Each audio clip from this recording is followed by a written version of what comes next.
أعوذ بالله من الشيطان الرجيم. بسم الله الرحمن الرحيم. والذين يتوفون منكم ويذرون أزواجا يتربصن بأنفسهن 4 أشهر وعشرا، فإذا بلغن أجلهن فلا جناح عليكم فيما فعلن في أنفسهن بالمعروف، والله بما تعملون خبير. ولا جناح عليكم فيما عرضتم به من خطبة النساء أو أكننتم في أنفسكم، علم الله أنكم ستذكرونهن ولكن لا تواعدوهن سرا إلا أن تقولوا قولا معروفا، ولا تعزموا عقدة النكاح حتى يبلغ الكتاب أجله، واعلموا أن الله يعلم ما في أنفسكم فاحذروه، واعلموا أن الله غفور حليم. صدق اللہ العظیم. ان آیات کا لفظ ترجمہ ہے والذین یتوفون منکم، اور وہ لوگ جو فوت ہو جائیں تم میں سے، ویذرون ازواجا، اور وہ چھوڑ جائیں اپنی بیویوں کو، تو یتربصن بانفسہن 4 اشہر وعشرا، تو وہ بیویاں یعنی جن کے خامد فوت ہوئے ہیں تو وہ انتظار کریں 4 مہینے اور 10 دن، یعنی 4 مہینے 10 دن تک آگے شادی نہ کریں، یہ عدت ہے ان کی. فَإِذَا بَلَغْنَ أَجَلَهُنَّ، پس وہ جب پہنچ جائیں اپنی عدت کو، یعنی ان کی عدت پوری ہو جائے، فَلَا جُنَاحَ عَلَيْكُمْ فِي مَا فَعَلْنَ فِي أَنفُسِهِنَّ بِالْمَعْرُوفِ، بس تم پر کوئی حرج نہیں ہے اس معاملے میں، یعنی اس بات میں کوئی حرج نہیں ہے کہ وہ عورتیں اپنے معاملے میں جو بہتر کریں بھلے طریقے سے، تو ان کو نہ روکو. یعنی جیسے بیوہ عورت ہے، عدت پوری ہو گئی، تو اب اس پر روک ٹوک نہ لگاؤ کہ وہ اگر کہیں اور رشتہ کرنا چاہے تو اس کو رشتہ کرنے کی اجازت دو. ایسے ہی اگر وہ بناؤ سنگھار کرتی ہے تو اس کی بھی گنجائش ہے عدت گزر جانے کے بعد. واللہ بما تعملون خبیر، جو تم عمل کرتے ہو اللہ تعالیٰ کو اس کی خبر ہے. ولا جناح علیکم فیما عرضتم به من خطبۃ النساء، اور تم پر کوئی حرج نہیں ہے اس معاملے میں کہ جو تم اشارہ دو بیوہ عورتوں کو پیغام نکاح سے، او اکننتم فی انفسکم، اور یا تم مخفی رکھو اپنے دلوں میں، علم اللہ انکم ستذکرونہن، اور اللہ تعالیٰ جانتا ہے اس بات کو کہ تم عن قریب ان سے یعنی شادی کا نکاح کا ذکر کرو گے. ولیکن لا تواعدوہن سرا، لیکن ان سے خفیہ طریقے سے وعدہ نہ لو نکاح کا، یعنی عدت کے دوران بیوہ یا مطلقہ عورت سے نکاح کا وعدہ نہ لو. الا ان تقولوا قولا معروفا، مگر یہ کہ تم کہو کوئی بھلی بات. ولا تعزموا عقدۃ النکاح، اور تم عزم نہ کرو نکاح کا، پختہ نکاح کا عزم نہ کرو. حتی یبلغ الکتاب اجلہ، یہاں تک کہ وہ عدت ہے اپنی مدت کو پہنچ جائے. واعلموا ان اللہ یعلم ما فی انفسکم،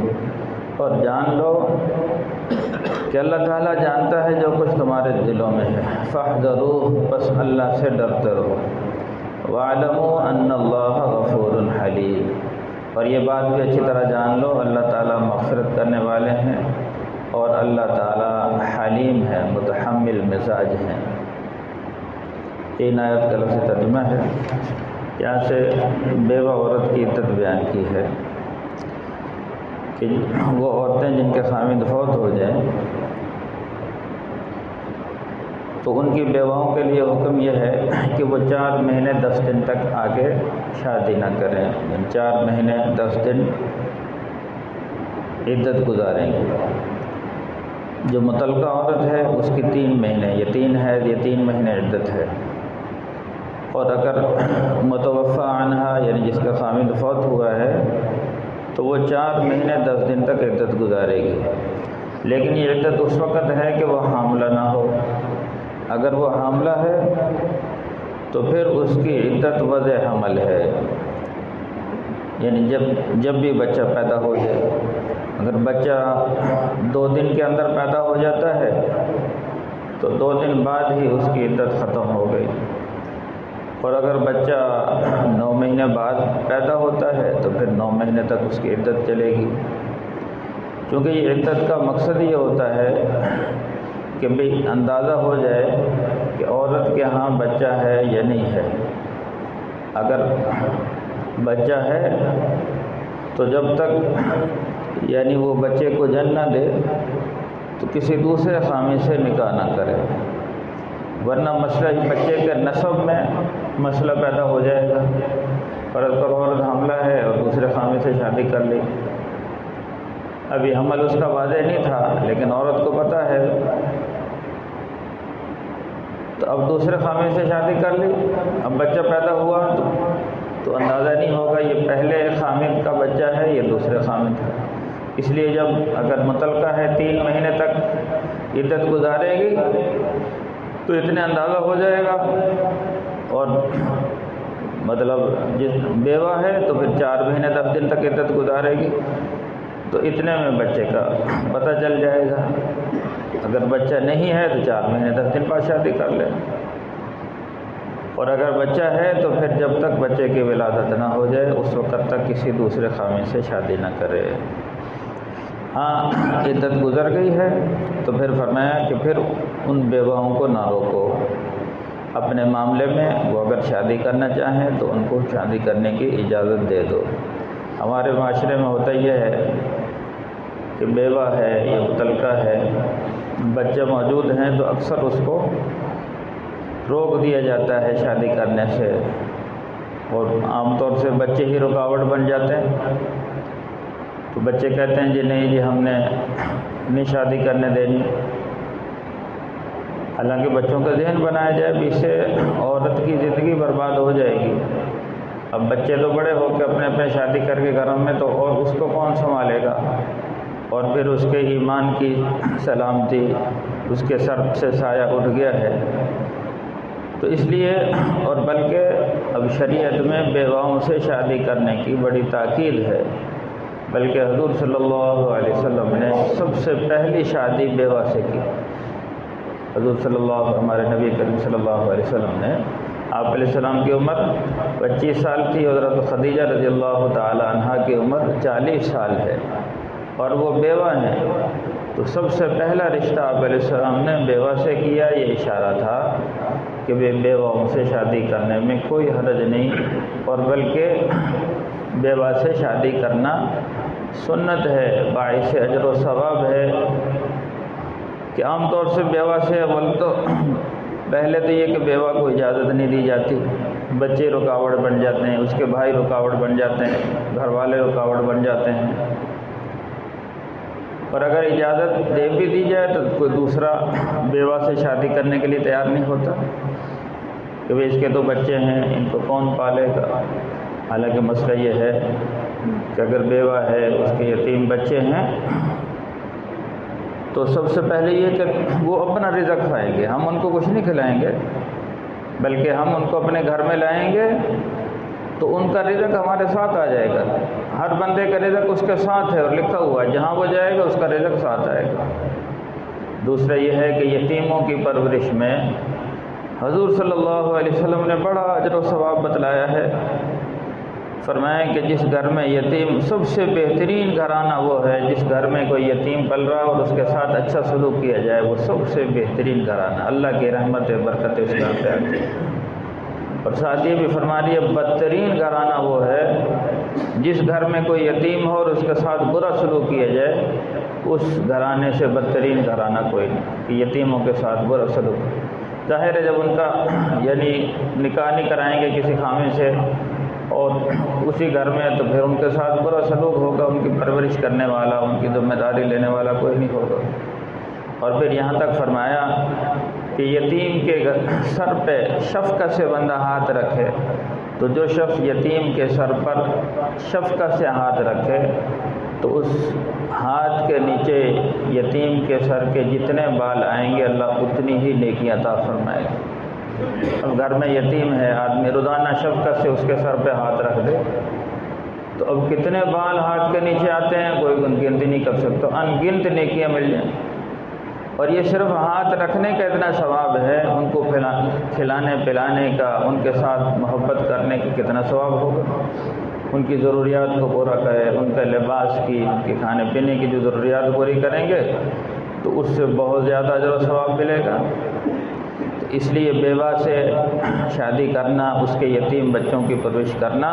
یہ باعث اجر و ثواب ہے۔ حضور صلی اللہ علیہ وسلم نے بیوہ سے شادی بھی کی اور حضرت خدیجہ رضی اللہ عنہا کے بچے بھی تھے، ان کی بھی پرورش آپ علیہ السلام نے کی۔ تو اس طرح یہ اشارہ دے دیا کہ یہ بہت بڑا اجر و ثواب ہے۔ اور قرآن میں بھی ہے وَأَمَّا الْيَتِيمَ فَلَا تَقْهَرْ کہ یتیم کو ڈانٹو نہ، یتیم سے برا سلوک نہ کرو۔ اور بلکہ جو جہنم میں جائیں گے تو جب ان سے پوچھا جائے گا مَا سَلَكَكُمْ فِي سَقَرَ کہ کیا چیز تمہیں جہنم میں لے آئی تھی،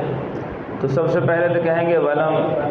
نَكُ مِنَ الْمُصَلِّينَ، سب سے پہلی غلطی تو ہماری یہ تھی کہ ہم نماز نہیں پڑھتے۔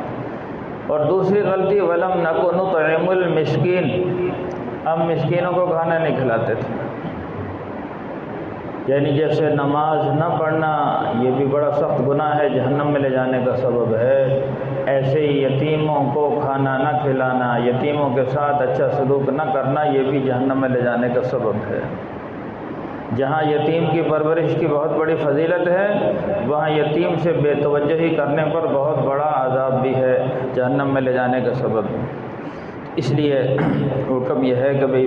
یتیموں کے ساتھ، بیواؤں کے ساتھ اچھا سلوک کیا جائے، بیوہ ہیں ان کی شادی کا بندوبست کیا جائے۔ ظاہر ہے وہ خود تو نہیں کر سکتی، تو گھر والے عزیز و اقارب ہیں تو اس کی کوشش کی جائے ان کی شادی کرا دیں۔ عام طور سے بیوہ بیچاری بیٹھ جاتی ہے بچوں کو لے کر، تو وہ ظاہر تو یہ کہ عام طور سے اگر وہ شادی کا ذکر کرے تو لوگ روک ٹوک کرتے ہیں، یہ تو اس عمر میں شادی کرے گی، اب یہ تیری عمر ہے شادی کر۔ دیکھو حضور صلی اللہ علیہ وسلم نے 40 سال عورت سے شادی کی، اور پھر اگلا رشتہ حضرت عائشہ سے ہے، دوسری جو حضرت یعنی حضرت سودا بنت زمعہ رضی اللہ عنہ، ان کی 50 سال عمر تھی۔ آپ علیہ السلام نے جب ان سے شادی کی، ان کی 50 سال عورت سے شادی کی۔ حضرت سودا بنت زمعہ 50 سال عمر ہے، ان سے شادی کی۔ پہلی شادی 40 سال کی عمر والی سے کی، دوسری 50 سال عورت سے۔ تو یعنی یہ ہے کہ شادی میں کوئی حرج نہیں ہے، اگر 50 سال کی بھی ہو گئی ہے تو پھر بھی اگر وہ شادی کر لیتی ہے تو وہ بھی حضور صلی اللہ علیہ وسلم ثابت ہے، تو اس سے میں بھی اس کی عزت بھی محفوظ ہے اور اس کے سرپرستی بھی، یعنی اس کے گھر پہ اس کے سر پہ سایہ بھی نصیب ہو جاتا ہے اور اس کو یعنی اس کی ضروریات کا کفیل بھی بن جاتا ہے۔ عام طور سے ہمارے معاشرے میں یتیم اور بیواؤں کے ساتھ اچھا سلوک نہیں ہوتا، اور وجہ یہی ہے کہ ان کو شادی کی اجازت نہیں دی جاتی، چونکہ ہمارے معاشرے میں یہ ماحول بنا ہوا ہے۔ اب اگر وہ کرنا بھی چاہے تو لوگ اس کو روک ٹوک کرتے ہیں، اس لیے وہ شرمندگی کی بنا پر وہ بات ہی نہیں کرتی، ایسے بیچارے زندگی پوری کر لیتے۔ تو بہرحال قرآن میں حکم یہ ہے کہ عورتیں یعنی 4 مہینے 10 دن عدت گزاریں اور پھر ان کو روک ٹوک نہ کرو اگر وہ شادی کرنا چاہیں۔ فلا جناح علیکم فیما فعلن فی انفسہن بالمعروف کہ بھلے طریقے سے جو بھی وہ اپنے معاملات کرنا چاہیں تو ان کو روکو نہ۔ تو مراد اس سے یہی ہے کہ وہ یعنی وہ رشتہ کرنا چاہیں تو ان کو منع نہ کرو، جیسے پہلے آگے جیسے مطلقہ عورت کے بارے میں فلا تعضلوہن ان ینکحن کہ ان کو روکو نہ اگر وہ نکاح کرنا چاہیں۔ اگلا مسئلہ یہ ہے کہ عدت کے دوران میں چاہے وہ بیوہ ہے چاہے مطلقہ ہے، عدت گزار رہی ہے، تو اس دوران میں ان سے نکاح نہ کرو، بلکہ پیغام میں نکاح بھی نہ دو۔ اور عورت کے لیے بھی حکم یہ ہے کہ وہ بن سنور کے نہ رہے اس دوران میں، کہ تاکہ کوئی پیغام نکاح نہ بھیج دے یعنی ان حالات میں جب وہ عدت کے دوران ہے، اپنا سادہ لباس پہنے، بن سنور کے نہ رہے۔ اور سادہ لباس پہننے کا حکم اس لیے دیا گیا ہے یعنی میک اپ نہ کرے اور اچھا لباس نہ پہنے، تاکہ کوئی اس سے متاثر ہو کر اس سے نکاح کا پیغام نہ بھیج دے، کیونکہ اب عدت کے دوران ہے۔ تو جب تک عدت ہے تو نہ تو وہ منگنی ہو سکتی ہے، نہ اس سے کوئی بات چیت ہو سکتی۔ ولا جناح علیکم فیما عرضتم بہ من خطبۃ النساء، البتہ اتنا بتلایا اگر تم ان سے بیوہ سے یا مطلقہ سے، اب چونکہ ماحول نہیں ہے، ورنہ پہلے ماحول بنا ہوا تھا بیواؤں سے، چونکہ حضور صلی اللہ علیہ وسلم نے بیوہ سے شادی کی، یہ ترغیباً شادی تھی، تو اس لیے صحابہ کرام بیواؤں سے اور مطلقہ عورتوں سے شادی کر لیا کرتے تھے۔ تو یہاں یہ بتلا دیا اگر کوئی بیوہ ہے یا مطلقہ ہے تو اس سے ولا تعزموا عقدۃ النکاح، کہ نکاح کا عقد کا عزم نہ کرو، البتہ اگر کوئی اشارہ دے دیا ہے ان تقولوا قولا معروفا، کوئی بھلے طریقے سے بات کر دی، فیما عرضتم بہ من خطبۃ النساء، کہ کوئی اشارتاً یعنی منگنی کا ذکر کر دیا تو اس میں حرج نہیں ہے۔ مثال کے طور پر اس کے سامنے ذکر کر دیا کہ بھی میں بھی ارادہ رکھتا ہوں شادی کرنے کا، میرا بھی ارادہ ہے، مجھے بھی ضرورت ہے،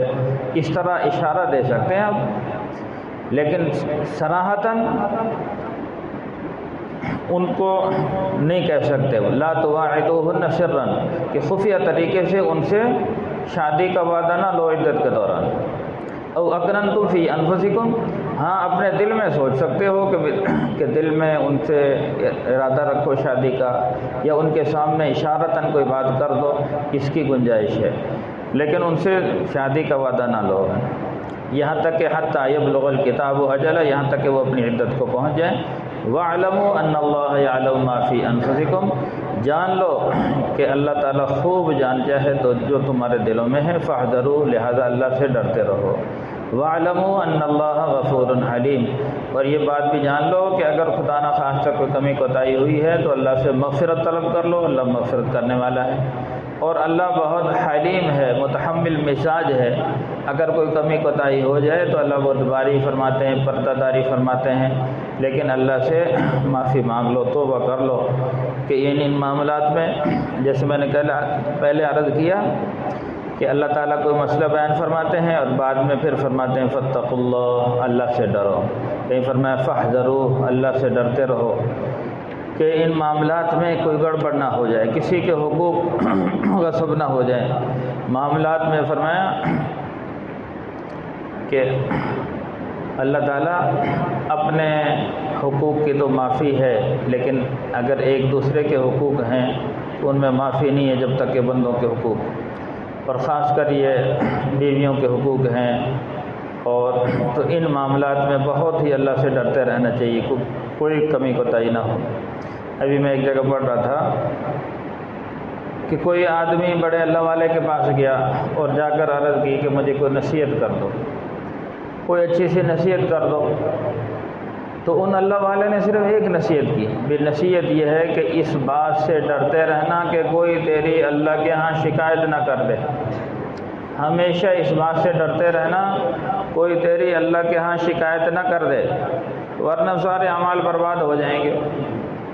مثال کے طور پر ہم نے بڑی عبادتیں کی، بڑی ریاستیں کی، بڑے روزے رکھے، بڑی نمازیں پڑھی، لیکن کسی کا دل دکھا دیا اور اس نے چپکے سے اللہ سے شکایت کر دی، اللہ اس نے میرا دل دکھایا، تو ہمارے سارے اعمال برباد ہو گئے۔ اس لیے اس چیز کا خیال ہو کہ ہم جہاں اللہ کے حقوق کی ادائیگی بھی کریں تو اللہ کے بندوں کے حقوق کی بھی ادائیگی کریں، اور اس کے ساتھ ساتھ یعنی اپنے خاص کر اپنے گھر میں اپنے بیویوں کے، بچوں کے، بیواؤں کے، یتیموں کے، مطلقہ عورتیں ہیں، ان کے حقوق کا خاص طور پہ خیال کریں۔ اللہ تعالیٰ ہم سب کو عمل کی توفیق عطا فرمائے۔ الحمدللہ رب العالمین والعاقبۃ للمتقین والصلاة والسلام علی سید الانبیاء والمرسلین۔ اللهم احسن عاقبتنا في الامور كلها واجرنا من خزي الدنيا وعذاب الاخره۔ اللهم وفقنا لما تحب وترضى من القول والعمل والفعل والنية والهدى۔ صلى الله تعالى على خير خلقه محمد وآله وأصحابه أجمعين برحمتك يا أرحم الراحمين۔